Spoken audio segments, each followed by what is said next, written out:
pro-life team huddle. Bring it up. Close right up here. Keep coming. Let's huddle up, Pro-Life New York. Keep coming. Nice tight huddle. And we'll buckle these winds of change together as we change back to our real identity as a Christian nation. A nation that was founded on words like God-given right to life, self-evident right to life, that all of us were created equal. Amen? That's who we are, and we stand here today. As the world works to dismember the unborn, we work to remember the unborn. Amen? So therefore, since we're surrounded today, look around, we're surrounded by such an awesome crowd of pro-life witnesses. And they want us to make a little space for the camera right in the middle. I see the guys going, oh, there we go. Since we're surrounded by such an awesome, yeah, I got you. Awesome, you're welcome. Cloud of pro-life witnesses. Let us persevere. I mean, how inspired are we right now from those presentations? So now that we have the inspiration, let's put this inspiration into action. James chapter 1, verse 22. Don't just be hearers of the word today, but be doers of the word. Yeah, this is like Seabiscuit in the crowd. We're a bunch of pro-life Seabiscuit. If you saw the movie, we're just ready for the gates to open and to head out into the world. Not kind of like the Acts of the Apostles, just like the Acts of the Apostles. And if you want to know what it looks like, binge a few episodes of The Chosen. That's us, everybody. I hope you can identify with one of the characters in the story, because that's you. That's who Christ called us to be, just like him, just like them, the apostles and the disciples. That is us. That's our identity. Amen. So as we're racing forward, we race forward with our eyes set on you, Lord. Amen? So we're going to cheer. We're going to do some cheering. We're going to be warmed up for this race set before us. I'm going to give a pro, you give a life. I'll say pro, you say life. Pro. Pro. I say pro, you say life. Pro. Pro. I say pro, you say life. Pro. Pro. Pro. Pro. Pro. Pro. Pro. Yeah! Raise your hand if you strive to put God first every day. Raise your hand. Who are you? Keep your hand up, because I'm looking for those that have their hand down to see who the infiltrators are today, so we can pray over them. Okay, keep those hands up, just to identify you. Keep your hand up if you believe that life should be protected from the moment of conception to eternity. Yep, that looks like we're in the right group. This definitely looks like the New York March for Life. And keep your hands up if you realize that we're surrounded by encouraging witnesses for life. And now turn to your neighbor and give them a high five and ripple that encouragement.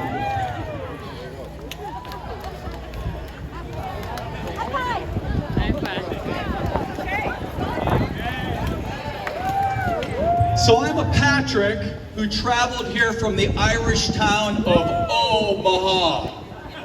Yeah, somewhere along the line they dropped that apostrophe, you know? So, and it's good to be here. From Nebraska, and you know, we know that the battle for life is rippling across the nation. Each state, it's a little different. But all of us can feel this responsibility just inside of us from the word of God being preached and spoken and proclaimed today. I mean, I don't know about you, but I was weeping during that presentation. I mean, tears were coming down my eyes, and they were tears of joy. That yes, that is truth, and it's alive. And this is enough. If God started with 12, look around, we got way more than 12. We can get what needs to be done. So I like when we remind ourselves of who we are. So we've been reminded so far of who we are as followers of Christ. In John chapter 10, verse 10, look at the identity where Christ says, listen, I came to give you life and life abundant.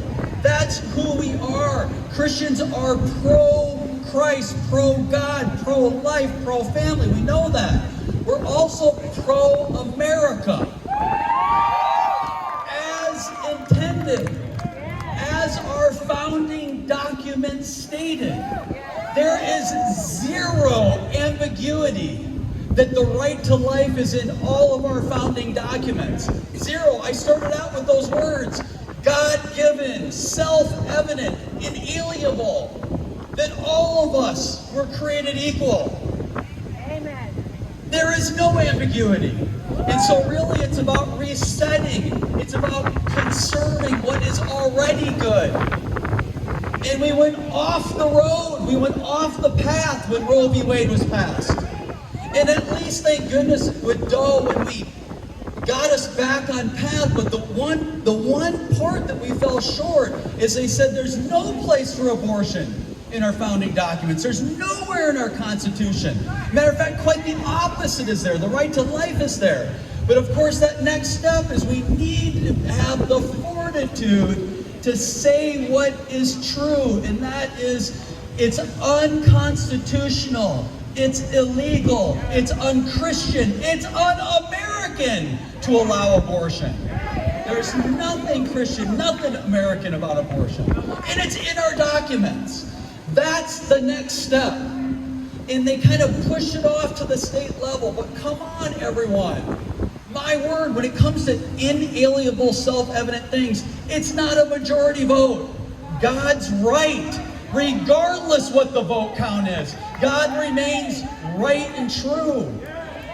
And so we will continue to march, we'll continue to speak up, we'll continue to proclaim until our nation not only is reset back on the road, but that road is the right road with the right signs that are proclaiming life for who we are. That's who we are as Americans. Amen? Amen. So as we continue now that we're allowed to drive down this road unobstructed by Roe, let's drive the road. Let's proclaim. Let's turn this road back into a parade for truth and liberty as intended. And while Satan continues to do what Satan does from the beginning of time, working to dismember, as I said in the beginning, we will work to remember children, families. We will work and we will work and we work because we will call abortion for what it is, what it always has been, the crown jewel of Satan.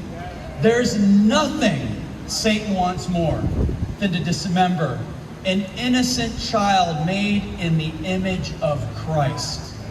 And so that is our mission, to shine light on that, to shine light in the womb. And so what can we do about it? Well, we rallied today.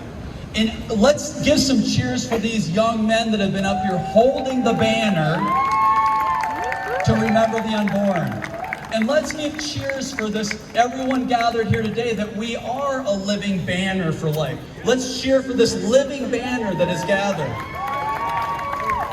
And if you want to leave here and be that living banner, to continue to walk forward out into your daily life, to church, to work, a walk around the neighborhood, and be a banner not just on March for Life Day or Respect Life Sunday, but every day and any day. If you want to be a banner, you want to put that banner behind me on your back to remember the unborn, to proclaim the truth of Jeremiah 1:5. When you remember God, if you remember Jeremiah, God said to Jeremiah what was he arguing with God about? His mission. He said, basically, God, I'm too young. And God's like, Jeremiah, you're too young to do my mission? I knew you even before you were in your mother's womb. I know what you're capable of. I will equip you for the call that I've given you. Amen? Amen. That's us today. So if you're willing to wear the witness, around your neighborhood, to your next family barbecue, to Thanksgiving, Christmas, to wear it in your, we know the battles within our own homes and families and neighborhoods. Take this March for Life to that. Make it personal, wear it. So if you'd wear it, Bernadette's standing back there behind the camera. Put your hand up, Bernadette. She'll get you a little banner for the back of your phone, like mine, that says, "Remember the Unborn." So I know you gotta wash that shirt once in a while, but you pretty much always have this with you, right, to communicate? So you got a little banner on the back of your phone. How about start with that? Grab a little 1-inch banner for the back of your phone. Can you imagine how much witness you get from a little sticker on the back of our phones today? Yeah, you're imagining it. How much conversation. And does it matter? Listen to this. 78% of post-abortion women said that if they had just one encouraging person or an encouraging sign for life, they would not have aborted their child. We can be that sign on the back of your phone. We can be that sign that you're quite literally wearing that sign. A lady came up to me in a presentation in Lansing, Michigan, after I shared that stat. And she said, "Pat, 34 years ago, that was me." And I said, what do you mean? She said, "I was sitting in the Hard Rock Cafe in Los Angeles, California. And I was in an unexpected pregnancy. And I was praying for a sign. I said, Lord, just give me some sign that I can do this. That everything's going to be okay, just like Lisa proclaimed earlier. That of course God's going to provide for his faithful." She lifted up her head. An ray of sun came through the window at the Los Angeles Hard Rock Cafe onto a mural on a wall. And the mural said, "Birth of rock and roll," and the sun perfectly hit just the word birth. And she said, "That's all." I mean, I have goosebumps just reliving the story. She said, "That's all I needed." And then she said, "I want to introduce you to my son." I mean, right there. I mean, I got to meet this miracle. These miracles are happening, still happen, and we can be part of that.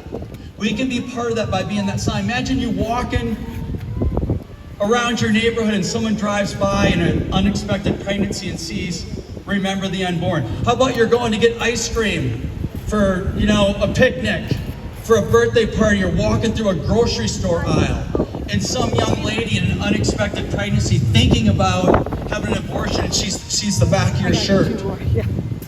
Same miracle. I looked down the aisle and some person was wearing a shirt that said, "Remember the Unborn." And I thought, no, I choose life.